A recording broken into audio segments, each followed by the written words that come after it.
Good evening. I'll call to order the Arvada City Council meeting for April 4th, 2022, and call upon Councilmember Randy Moorman. Thank you, Mayor. Please join me in a moment of silent reflection.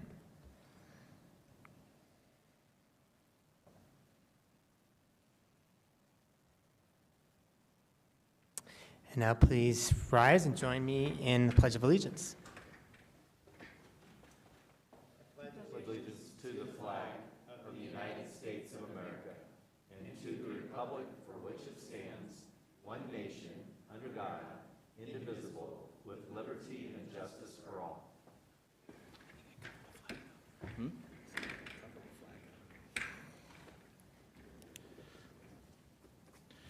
Kristen Rush, if you'll do the roll call. Mayor Williams. Here. Mayor Pro Tem Jones. Here. Councilmember Pfeiffer. Here. Councilmember Marriott. Here. Councilmember Moorman. Here. Councilmember Simpson. Here. Councilmember Smith. Here. We are all present. This is probably the first time all 7 of us have been back together in a while, and I want to take a moment to thank Lisa Smith for her recent service in actually going in to Poland and then into Uganda into Ukraine. Oh, sorry. I'm still suffering jet lag. Into Ukraine. We're so proud of what you did and the risks you took and what service you brought to those folks over there. So thank you. So it's good to have you back safe and sound and for all 7 of us to be back together again. Next, we have the minutes of March 21st, 2022. Any changes or corrections? Seeing none, that passes unanimously and will be approved. Next, we have a proclamation that Councilmember Lauren Simpson will present. Yes, thank you, Mayor. So it is my honor tonight to do a proclamation for a really important topic. I'm a mom. Several of us on this dais are parents, and we know just how important and personal this is. It is Child Abuse Prevention Month here in Arvada and elsewhere. So if you will allow me, I would love to be able to present this to Abby Foley, Development Director for CASA, which is Court-Appointed Special Advocates for Children for Adams and Broomfield counties. And they are present to accept the proclamation. And I believe we also have somebody from Jefferson County available to accept the proclamation as well. So, whereas, although every child deserves to grow up in a nurturing environment free from harm and fear, all children do not receive appropriate care. In fact, too many children become victims at the hands of abusive perpetrators. Whereas Arvada has dedicated individuals and organizations who work daily to counter the problem of child abuse and to help parents obtain the assistance that they need. Whereas our community is stronger when all citizens become aware of child abuse prevention and becoming involved in supporting parents to raise their children in a safe and nurturing environment. Whereas effective child abuse prevention programs such as Ralston House succeed because of partnerships among families, social service agencies, schools, religious and civic organizations, law enforcement agencies, and the business community. And whereas it is up to us as a community to work tirelessly to end the abuse through awareness and action. And finally, whereas all citizens, community agencies, faith organizations, and businesses will work to increase their efforts to support families. Now, therefore, let it be proclaimed that the Mayor and the Arvada City Council hereby designate the month of April 2022 as Child Abuse Prevention Month. We encourage all Arvada citizens to join us in renewing our commitment to preventing child abuse and learning what we can do to promote the safety and well-being of all of our children. Every responsible person will agree that even one child abused is one way too many. So personally, I want to thank you ladies for all the important work that you do. These are our most vulnerable residents because often they can't speak up for themselves. So thank you for being their advocates. Thank you for supporting them. And please introduce yourselves and share any thoughts you may have.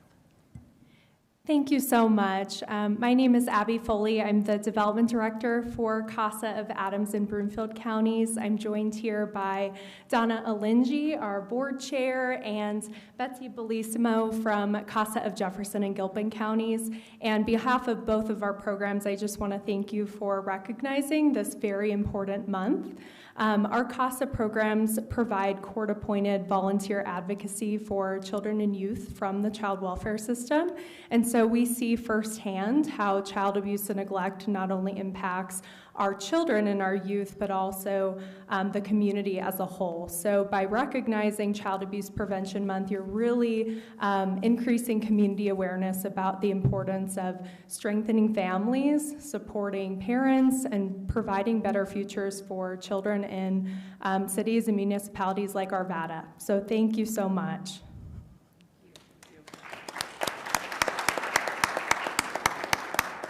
Hang on, we got a proclamation to hand to you. So. Anybody wants to get pictures?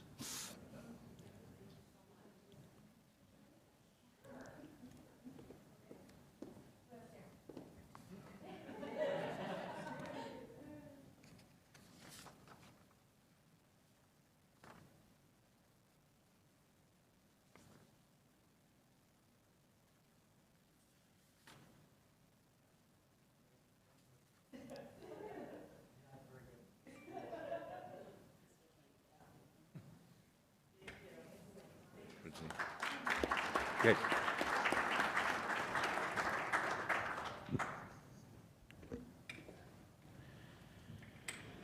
Very good. Next we will, and this is exciting because we couldn't do it for a while due to this doggone COVID. We have after prom checks to present, and David Jones, as Mayor Pro Tem, will present these. Thank you. This is exciting.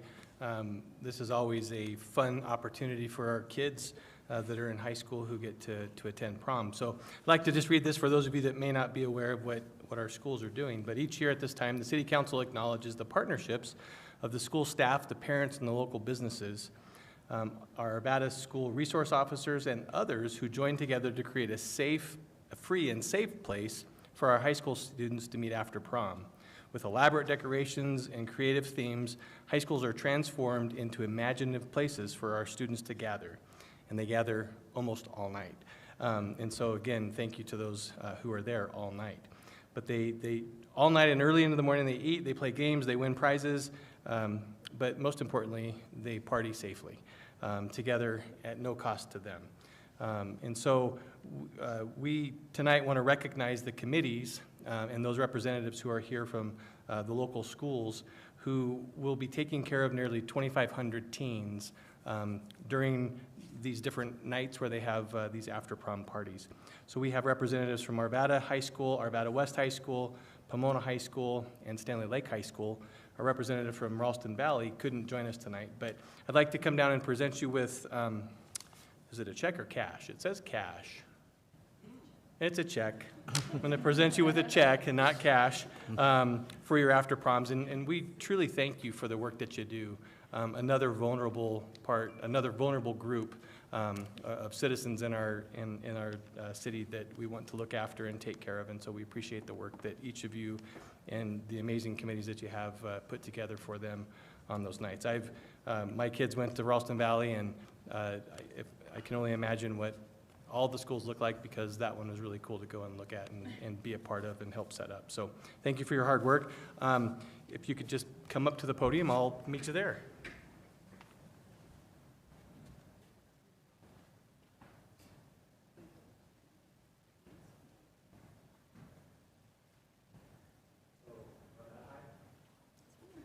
Thank you very much. We really appreciate it. Arvada West? Awesome. Thank you. Thank you so much. Pomona? Thank you very much. And Stanley Lake? Awesome. Thank you very much for what you're doing. And have a great time and get some sleep. Thank you.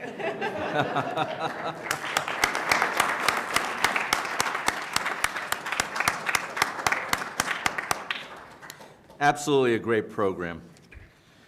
Next we have public comment. I've got two people that say same time, so I don't know if Susan Shirley and Kevin Iden wish to speak at the same time, or, okay, great.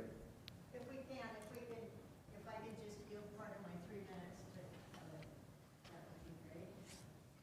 Or you can each take 3 minutes.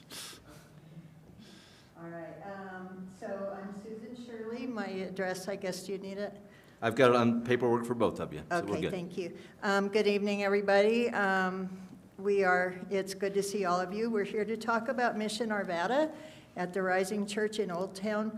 I started volunteering there just when the lockdown was starting for COVID in March of 2020. And in that time, the day shelter has operated continuously throughout COVID. We are currently open weekdays from 9 to 1 only. We provide food, medical services, clothing, showers, mental health services, and many other important services to people in need. Some people may not know that in those 2 years, we have helped to get 73 people into permanent housing. I think that's a good number even during non-COVID times. This was during COVID when obviously everything was much more difficult. Once people are able to get into their apartments, we also provide supportive services for them. And with that, I'd like to turn this over to somebody I admire and respect very much, Mr. Kevin Iden. Good evening, sir. Howdy, thank you. I'm a recipient, you could say, of all that Mission Arvada has done. Several years ago, I was a teacher originally in my career, and then I was working with developmentally disabled, and the man that I was working with, his parents passed away, and his fellow siblings moved him on up to Greeley, which left me basically homeless in about a 2-week period real quick. And had been walking parks with my developmentally disabled dog, and I would see these people that were homeless in this park right off of 49th and Kipling there, and I had asked them, what are they doing to get on by, because now I was in their situation, and they told me about Mission Arvada. And I went down there, I found meals for breakfast and lunch, I found showers, they hooked me up with Jefferson County Mental Health, and they provided housing for me through Section 8. And they all did it off the tops of their heads, or however you want to put it there, and was very, very impressed with it. I help out now, I'm in an apartment now, and I help down with Mission Arvada, and I play the drums in the church actually down there now too, and that. So it's been quite something for me, and I can't say enough of how it's been reached out and how it's worked for myself and many others too, and that. So there you go in a nutshell, and thank you so much for your time. You bet. Thank you both. Thank you. Do we have anyone else? We have Lori on her phone. She's not going to have her video on. Okay. Go ahead.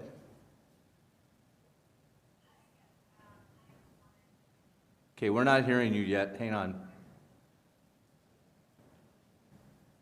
Can we?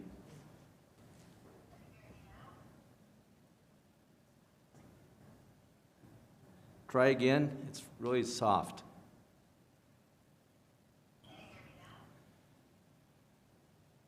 Here, we're going to move a microphone over to. Okay, go ahead. Okay. Thank you for letting me speak. My name is Lori Hoey. I'm a South Arvada resident. And I was just wanted to make a statement about rent increases. My rent just increased 25%. I'm a working poor person, and I got priced out of Denver, where my job is, in Lodo, and moved here for cheaper rent. And rents are exploding at a pace faster than income, and the places with the fastest rent growth are the suburbs and the smaller cities surrounding Denver. The real estate business has successfully lobbied anti-rent control statutes decades ago, and this industry is active once again, which should be considered an existential threat. I believe that Colorado needs rent control laws. We're dealing with increases over 10 to 15%, in my case 25%, which is just not reasonable in this economy. I'm living paycheck to paycheck. I can't even save enough to move out of this apartment, so it's not sustainable. And I know that we've got large out-of-state investors and private equity firms that are buying up homes in Colorado because the amount of cash flow that those homes offer and the equity that they can build up very quickly through expensive rent increases. And I know they did just pass some laws regarding rent increases. They can increase it within a year. But in all of my research that I've done, I've learned that Colorado ranks as one of the least friendly states for renters in terms of laws governing security deposits, rent increases, and evictions. And I just wanted to state that I feel that we need to do better for working class people and poor people such as myself. And the wealthy can move here all they want, but if they want to continue to go out to brunch and get their backs massaged, haircuts, legs waxed, drink their soy lattes, and have their toilets cleaned, then they need to understand they have to coexist with the people who do these jobs, like myself. And it's not that we don't want to work, we have to work, or we'll end up like several of the homeless people I see walking by to the train every day. And if we can't even afford to live in the suburbs surrounding our places of work, I'm not sure what they expect us to do. We keep getting pushed further and further out from our jobs. And so, yes, I'm just trying to address the fact that we need to have some form of rent control. Okay, thank you for your public comment. And do we have your address and contact information? Maybe you should, but I can give it to you now if you'd like. I have it. Okay, we have it. Very good. Thank you. Do we have anyone else signed up for public? Is there anybody else in the audience that wishes to speak in public comment? Very good. We'll move on to our consent agenda. We have 4 items on our consent agenda, all pertaining to our municipal court relief judges. First one is a resolution authorizing an employment agreement between the City of Arvada and Christopher K. Daly as a relief municipal court judge. The second one is a resolution authorizing an employment agreement between the City of Arvada and Ralph C. Toronto as a relief municipal court judge. The third one is a resolution authorizing an employment agreement between the City of Arvada and Michael S. Matassa as a relief municipal court judge. And the final one is a resolution authorizing an employment agreement between the City of Arvada and Charles W. Tingle as a relief municipal court judge. Do I have a motion? Mr. Marion. Thank you. Thank you, Your Honor. I move that resolutions R22-021 through R22-024 all be approved. Motions for approval. All votes are cast. That passes 7-0. We've got some great relief judges, and we appreciate them for their past service and look forward to working with them in the future as well. Next, we have a resolution approving the 2022 Arvada Visitor Center Strategic Plan. Mr. Devon? Yes. Excuse me, Mr. Mayor, members of the council. The Visitor Center Strategic Plan is attached to the council report tonight. It reflects the fact that during the pandemic, the task force, our resiliency task force, worked very closely with the Visitor Center and the Chamber of Commerce in order to help us get through the COVID pandemic. This strategic plan builds on the successes that were achieved in 2020 and 2021. As the Visitor Center has emerged as an even more important partner since that time. Their strategic plan reflects the performance measures and outcomes that they are looking to achieve through the next year.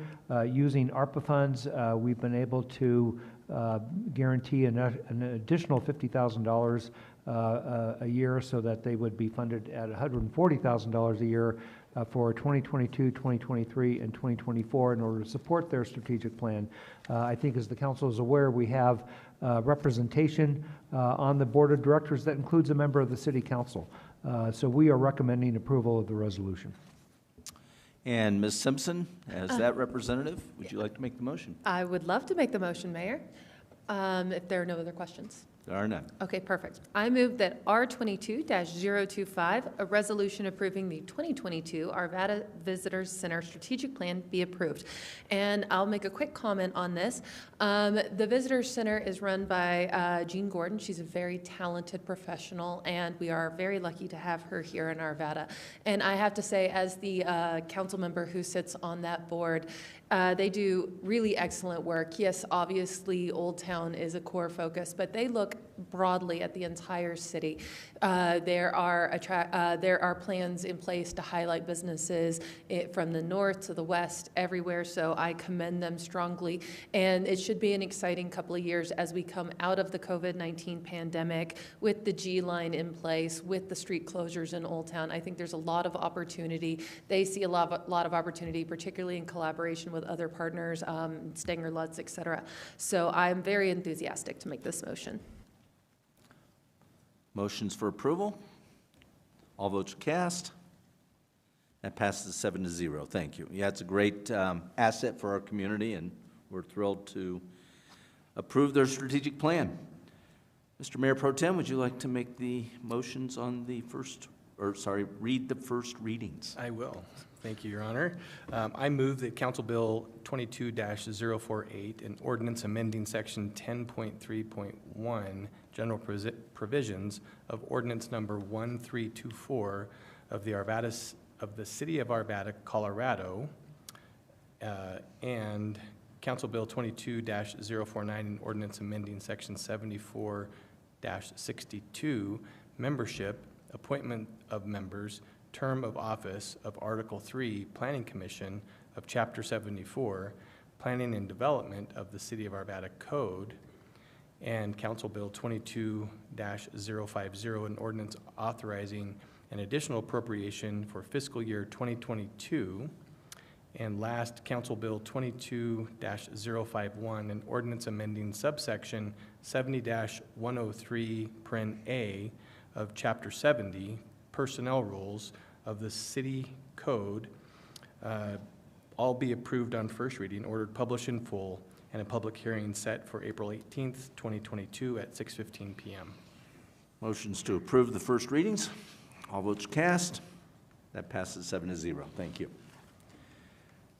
Next, we have our appointments to boards and commissions. Sorry, we didn't discuss this during our 5 o'clock session, but if it's okay by everybody, I'll just go down the line. Start with, everybody find their,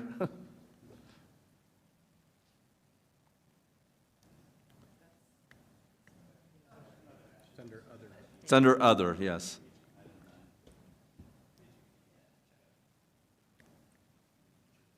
Mr. Pfeiffer, you ready? Yep, I'll move to appoint Sarah Kolb to the Arvada Arts and Cultural Commission for a 4-year term ending April 30th, 2026.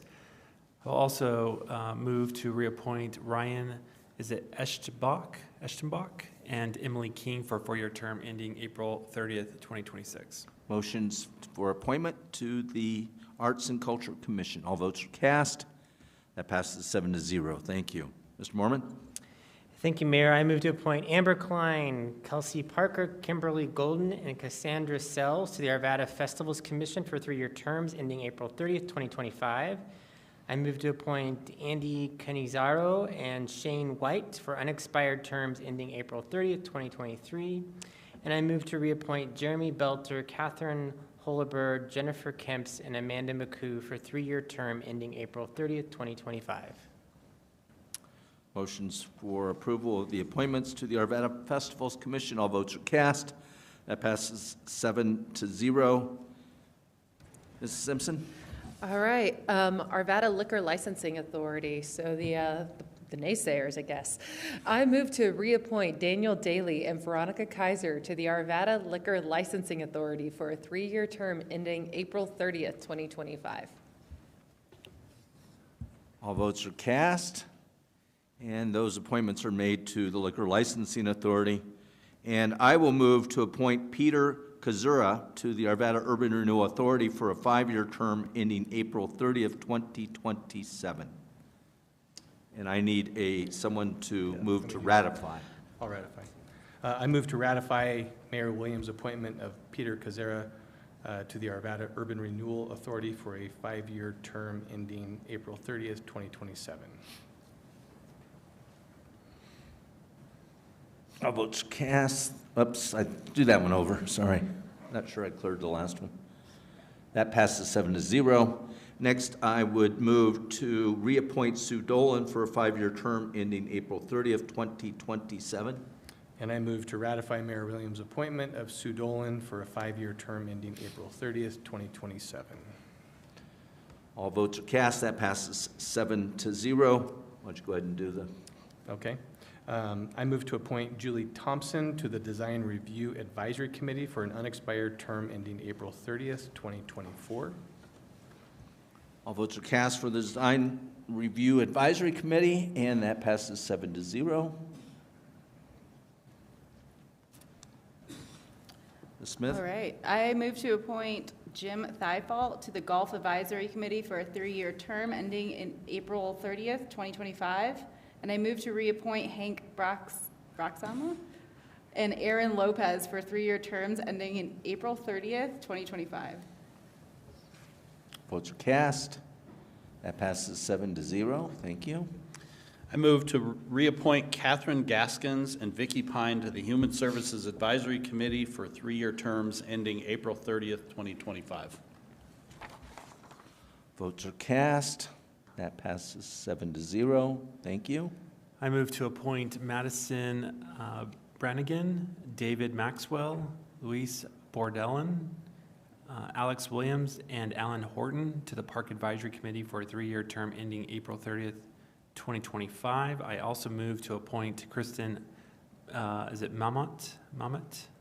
Amanda Malazzi and Jean O'Connor for an unexpired term ending April 30th, 2024. And I move to reappoint Julie Jordan, Max Coxholt, Michael McMahon, and Todd Munson for a 3-year term ending April 30th, 2025.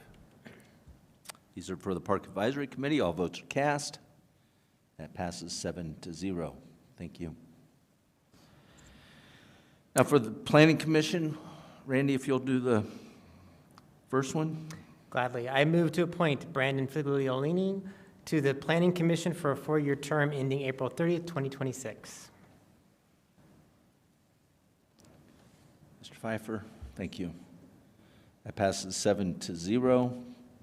Under our charter, the mayor makes certain appointments. I move to appoint Tom Agilovich for an unexpired term ending April 30th, 2024.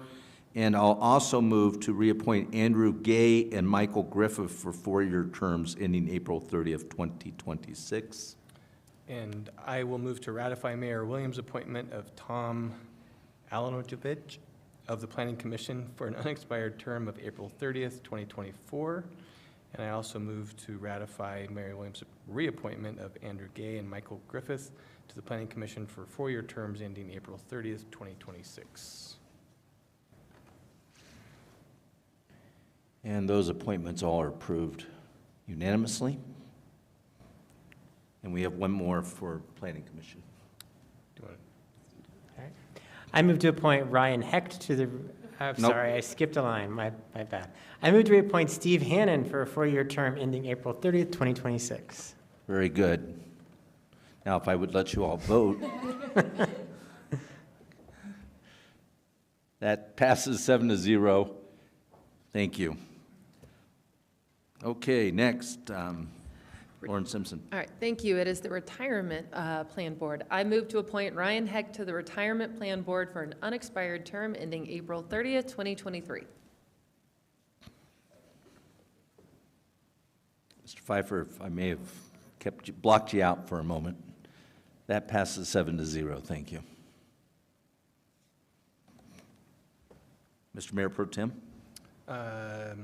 I move to appoint Vinnie LaSalvia to the Sustainability Advisory Committee for a 3-year term ending April 30th, 2025. Taryn Birch to the Sustainability Advisory Committee for an unexpired term ending April 30th, 2022. 2024. Sorry, 2024. Elisa Hardy and Darlong Chong for an unexpired terms ending April 30th, 2023. And I move to reappoint Iris Horowitz, Tara Kent, and Rachel Smallwood for 3-year terms ending April 30th, 2025. These are the appointments to the Sustainability Advisory Committee. All votes are cast. That passes 7-0. Ms. Smith? I move to appoint Lydia Meyer, Ian Harwick, and Dan Bruson to the Transportation Committee for a 3-year term ending April 30th, 2025. And that likewise is approved 7-0. Let me just comment, we quickly move through these appointments, but the amount of time that City Council puts into interviewing these applicants, choosing from many people who are very qualified. I know we disappoint some people because we're not able to appoint them, and would urge those that we don't appoint to keep applying for our boards and commissions. We have a wealth of citizens who are willing to volunteer for our various boards and commissions. It's a detailed process. We have questionnaires that everyone fills out that applies. They're gone through by the council. We conduct personal interviews and spend a fair amount of time debating and discussing who should be appointed, and that's the product of where we are tonight, and congratulations to the appointees, and we look forward to working with them.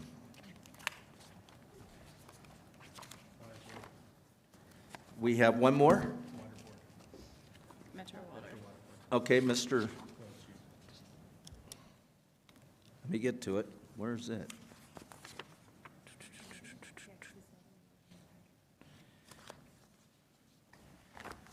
Thank you.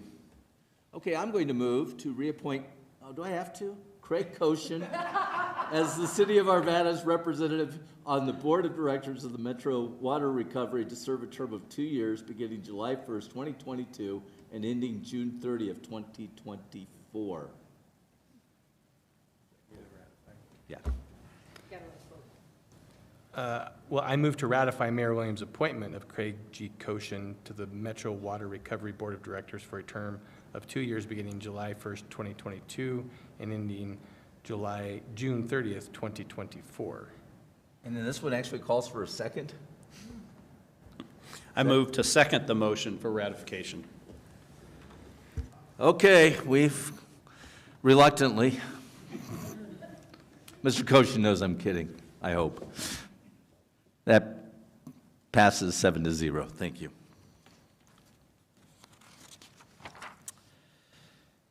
Okay, finally, we're ready to consider some public hearings. I'll open the public hearing on Council Bill 22047, an ordinance amending Article 4, Division 1, Sections 154 and 162, and Article 6, Sections 213 and 214 of Chapter 54, Motor Vehicle and Traffic of the Arvada City Code. Mr. Devon. Yes, Mr. Mayor, members of the council, this update to our code is intended to centralize the roles and responsibilities of the contracted parking enforcement operations within the Mobility and Planning Innovations Division of Public Works. These updated sections will reduce the amount of city resources necessary when the most egregious parking violators are continually non-compliant with posted regulations. Once implemented, these changes will allow Public Works members, team members, and designees the right to immobilize, remove, impound, or tow vehicles that are registered to drivers with multiple infractions that have been warned of these impending actions in an attempt to gain compliance. And this will also provide a more streamlined, customer-centric experience for those that dispute or wish to appeal the citations received. Here in our council chambers, we have team members who are here to explain the policy, operational, legal issues if you desire such explanation. This ordinance is before you tonight, and we're recommending approval. Okay, is there any member of the public that would like to address City Council on this matter? Seeing none, we'll close the public comment portion, open up for City Council questions or actions. Mr. Marriott. I just have a question.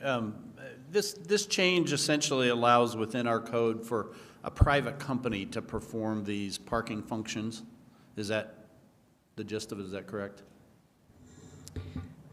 Councilmember Marriott, we currently have a contracted service that is operating. What it does do is it allows our contracted service to work with Public Works instead of working with Public Works and the police department to try to address egregious incidents of parking. So in essence, essentially, it doesn't change anything in terms of how we currently operate. It just on the back end helps us with how we respond to incidents in the field where we have multiple violations occurring with some of the members of the public. Okay, and so the question I have, I guess, is a due process question for, you know, someone who's a multiple parking offender who has now a private company to deal with, or do these parking violations still get dealt with through our municipal court? They are civil in nature, so they do not go through the court system. And so what is a individual's, you know, what are their rights or due process in a situation where they may have a dispute, you know, where is the end point at which a citizen might have some recourse? Currently or as proposed? As proposed. So basically, there is an online system set up that they would go online, look up the citation or their license plate, and appeal virtually or electronically. But every citation for customer service, because we know that not everyone's going to have access immediately to internet and computer, that there's also our contractor's cell phone number as well as an email to reach out to, so to assist if they need assistance to appeal that electronic way first. And then from there would be online, we would have a form that they could fill out and either return to the city or the Public Works Department, either electronically or in person as a hard copy. And from there, the final decision would be with the hearing officer. And the hearing officer, is that someone within the city team, or is that Correct. someone who is? Yes, within the city with team. the contractor. So the city team would be the arbitrator of disputes That is between the correct. public. Okay. Yes. Thank you. Mr. Fiver? I'll make a motion if there's not any other questions. There are no other questions. I move that Council Bill 22-047, an ordinance amending Articles 4, Division 1, Sections 154 and 162, and Article 6, Section 213 and 214 of Chapter 54, Motor Vehicle and Traffic of the Arvada City Code be approved on final reading number 4794 and ordered published by title only. Motions for approval, all votes are cast. That passes 6-1 with Mr. Marriott being a no vote. Next, I'll open the public hearings, and we'll do both of these at the same time. We'll do a major modification from the Land Development Code, Section 3-1-3-8F1A for Whisper Village Car Wash to allow this facility on a corner lot when the Land Development Code prohibits car washes on corner lots approximately located at the southwest corner of Holman Street and West 91st Place in the city of Arvada, Colorado. At the same time, we'll consider the major modification from the Land Development Code, Section 3-1-3-8-F1CI to allow the Whisper Village Car Wash bay doors to face the adjacent street when the Land Development Code states no bay doors for enclosed car wash facilities shall face the adjacent street located at the southwest corner of Holman Street and West 91st Place in the city of Arvada, Colorado. Mr. Devon? Yes, Mr. Mayor, members of the council, Planning Manager Rob Smetana will lead off this presentation. All right. Well, first of all, thanks for reading those citations because I wasn't going to do it. The applicant is requesting approval of the two major modifications from the Land Development Code to allow the development of a car wash facility within the Whisper Village commercial development. In general, car washes are permitted use in the mixed-use suburban zoning district in which this site is located. A modification is being requested to allow a car wash to be located on a corner lot when the LDC prohibits such a location.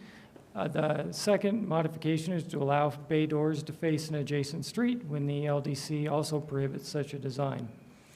A third modification was initially requested, and you may have seen that in your staff report, but however, just prior to the Planning Commission meeting, the request was withdrawn as the applicant will be able to accomplish the required building setbacks through the administrative process.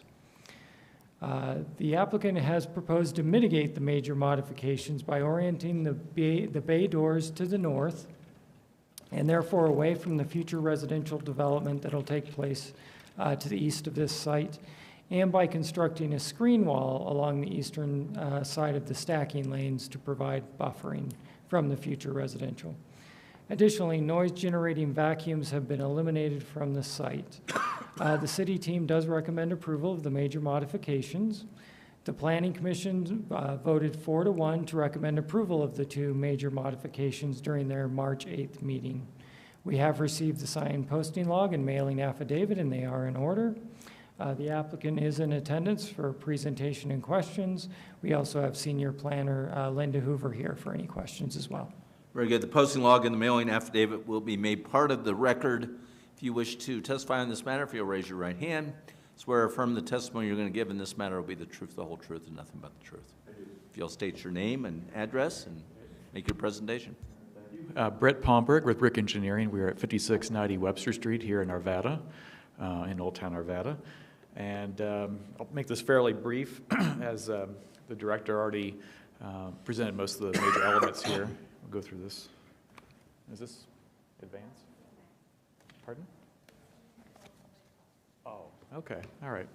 Anyway, we're doing these 2 major modifications. As mentioned, I'm not going to recite those letters and numbers again for you all. There's a general location of the site here in the Candelas area, as mentioned, southwest corner of 91st Place and Holman. Next slide, please.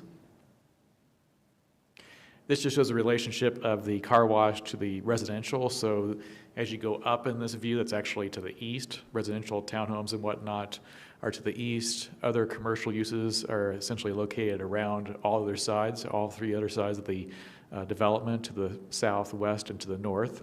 And you see the location here at 91st Place and Holman. Next, please. So as mentioned previously from the city staff here, the access to the car washes from the west side, that's the opposite side from the residential location to the east. We have actually, as part of the planning process for the last year, we relocated the equipment room, which is the longer shaped building on that site diagram along the eastern edge of the property. So that building room actually helps to provide even greater buffer of noise and sight and so forth from the bay doors and the car wash uses, which are located further to the west or going down in this diagram. Also mentioned the brick facade, architectural screen wall, and fence and landscape features. So let's move to the next slide, please. Same bullet points here, but essentially these are renderings from our architect showing some of the future planning and envisioned architectural features. We see a lot of brick here, the general shape of the facade. That's actually a view from the north on the top, and I believe from the east on the bottom view there. Next slide. Just again, the location here is locating the access from the west. So really from the residential areas to the east, they'll see landscaping, screen wall, the equipment room, and not the actual bay doors and car wash facilities. Next slide, please.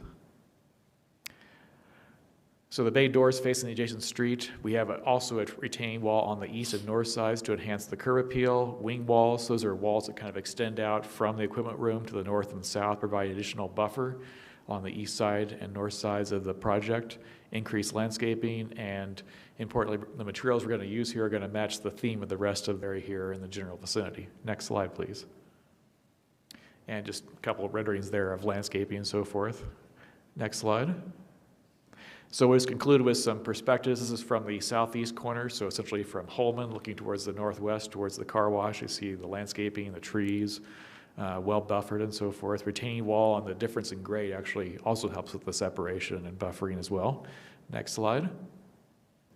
A view from the northeast, so essentially from 91st Place at Holman, looking towards the car wash. You see again, the equipment room to the left, the screen walls and retaining walls around the north and east sides there, and ample trees and landscaping. Next slide. And finally, from the northwest, we see a view here looking along 91st Place and towards the car wash. Again, you see ample landscaping. The difference in grade here really helps with the buffering as mentioned as well. Next slide. So we're not going to go through all these here, but we've addressed in discussions with city staff. We've met all the different approval criteria for the major modifications for both of these requests. And so with that, we humbly ask for the approval of these major modifications from the City Council. Along with me tonight is Rick Nuss with the car wash entity, in case any questions come up regarding the actual car wash operation and use. Thank you. Very good. Do we have anyone else that wishes to provide testimony on this matter? Seeing none, I'll close the public comment portion, open up for city council questions or actions. Ms. Simpson, you're first. Thank you, and thank you for this presentation. It's clear you've put a lot of thought into the design of this building, and I commend you for that. The one question I had is, forgive me, the screen's a bit larger than my screen here, so I'm trying to scan around. I'm looking for parking, because I imagine, yes, you'll have some pedestrian foot traffic for the dog wash, particularly from those future townhomes, but a lot of people will likely drive to be able to do their cars. Is there side street parking or something here where people are able to leave their cars to wash the dog?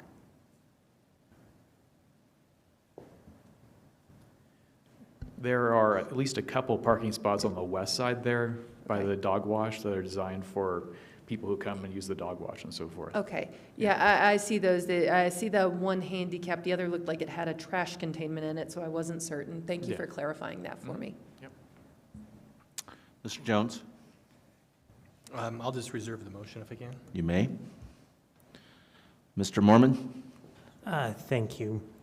I guess I have a question for our city team about the purpose behind the original land development code of not having the car wash on corners and not having the bay doors.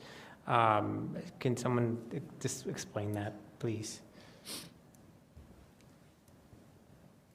The intent of that was to not have that be a kind of a focal point on a corner of a property, to try and get something more energizing, so to speak, at the corner of two public streets. So that was the intent.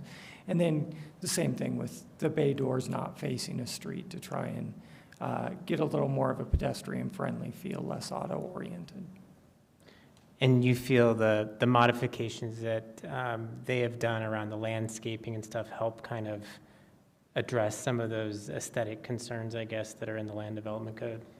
That's correct. It's buffered from the future residential to the east, and then it becomes more or less part of the commercial center on the north, with the bays facing north and south. Okay, thank you. Mr. Marriott? I have a question for the applicant. I see that you've got proposing 3 automatic wash bays and a couple self-service wash bays, but what I don't see is any equipment for or place for there to be vacuums or other things. Is that included as part of this, or am I missing it on this plan somewhere? That's a good question. When you think about a car wash, you often think about a vacuum facility, right? There were concerns raised about the noise from vacuums. The vacuums originally in the site plan of a handful of months ago had the vacuums outdoors outside the building in the little islands, and there was concern about the noise from those, and so the applicant requested the vacuums be removed just to remove that concern. Okay, so it's just a feature that this doesn't have then? Right, the islands are remaining for other dispensing stuff, I guess, what, chamois or? Trash. Yeah, you can put your trash in a receptacle there. Okay, thank you. Mm-hmm. Okay, Mr. Jones? I need to find it again, sorry. Or I need to scroll up to the motion.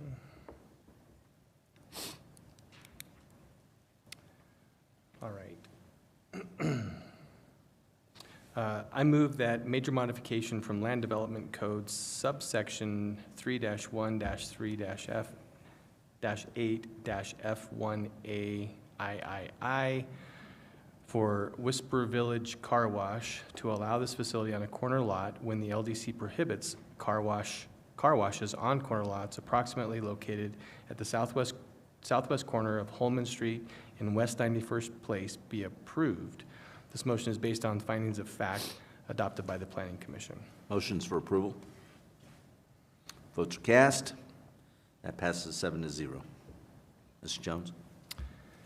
I move that major modification from Land Development Code subsection 3-1-3-8F1CI to allow the Whisper Village Car Wash bay doors to face the adjacent street when Land Development Code states that no bay doors for enclosed wash facilities shall face the adjacent street located on the southwest corner of Holman Street and West 91st Place be approved. This motion is based on findings of fact adopted by the Planning Commission. Motions for approval? All votes are cast. That passes 7-0. Congratulations. Thanks for a good project, and frankly, thank you for taking away the vacuums. Do we have anybody who wishes to speak during public comment at this time? We do not, so I'll close that. Move on to City Council reports. Mr. Mormon. Thank you, Mayor. I'd just like to report on the Rocky Flat Stewardship Council that met this morning.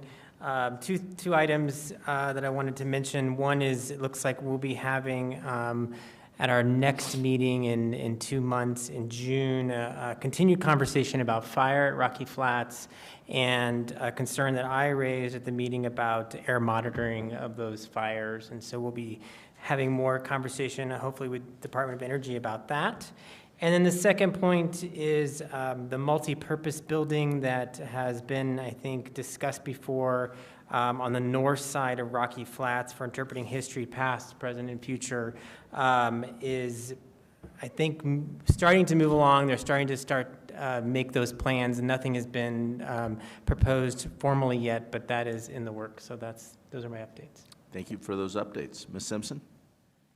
Thank you, Mayor. It was a very busy weekend here in Arvada. First and foremost, I wanted to commend the city team, Rachel especially, I saw you out there, and Emily and others for a wonderful event hosted with Foothills Animal Shelter. We did a licensing and vaccine event, and I can tell you it was just around the corner from my house, and that line with people with their pets went on all day. Like, it was so busy. So wonderful, wonderful traffic. My own dog got her bordetella, so just congratulations to the team for a successful event. And then also that same day, we had the grand opening of Fire Station 3, reopening, I should say. Absolutely beautiful new facility. The original fire station was built to house volunteers and could have fit inside the current bay just for the fire trucks. So they've extended, they've implemented some just wonderful amenities for our amazing fire department. So congratulations to the fire board and to the leadership of the fire department and all the people who made that possible. It was a great event. Right. Mr. Pfeiffer?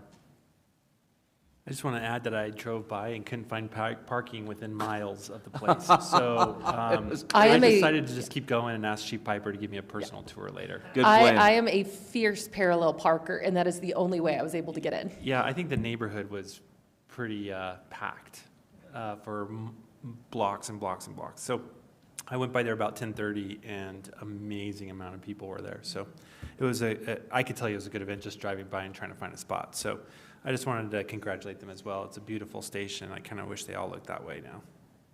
Yeah, it's very, very classy. We really did enjoy that opening, and all the kiddos who got to climb into fire trucks and wear the little plastic fire helmets. That was pretty cool. I have today my Jefferson Kiwanis mug, and so Mike Stahl now has to commit $20 to Happy Bucks, or Lucky Bucks, which is Happy Bucks, because he said if I would bring my mug that I received for speaking at Kiwanis last Wednesday, that it's a great club. I was a member in it years ago until I got kicked out. And it's, so anyway, make sure Mike Stahl puts $20 into the Happy Bucks. Wait, hold on. I was the speaker, didn't get a mug. I will get this rectified for you right away. I'm just pointing out all the Jefferson Kiwanians in here that I didn't get a mug. I'm sure that was an oversight. I was probably kicked out too at the same time. That's probably what they were mad at. So, Mr. Jones and Mr. Marriott and I attended the Moog Industrial business opening today. It is a great new aerospace company that's located on Robb Street in Arvada, in an area that we annexed. Tracy Kraft Tharp was a little upset that we had stolen it away from unincorporated Adams or Jefferson County, but it's a very impressive operation, and it's just another example that Arvada is not just a bedroom community, that we've got a lot of great industry and businesses that are here in Arvada. After the opening of the Arvada Fire Protection District's new Station 3, Luann and I went to, and is it Tio Cali? Is that the pronunciation? What a great new restaurant in Old Town. It's the Old Griff's. I'm thrilled that they kept the A-frame as part of the structure. Great place. I encourage everybody to go try it out. And if you haven't gone to see Kinky Boots, go see Kinky Boots. What a great production. Several of us were there for the gala. The Arvada Center Board did a great job with the foundation in terms of a great fundraiser to kick off that event, and it was a tremendous show. And it isn't your grandma's Arvada Center anymore. Mr. Devon. Yes, Mr. Mayor, members of the council, just wanted to announce that next week we have a workshop where we'll get an update on the sub-area plan for Square Lake and also more discussion of land development code amendments. Very good. Ms. Morris? Nothing from me, Your Honor. Very good. Stand adjourned. Let's go watch some basketball. I only know what it's like to be you. I was the best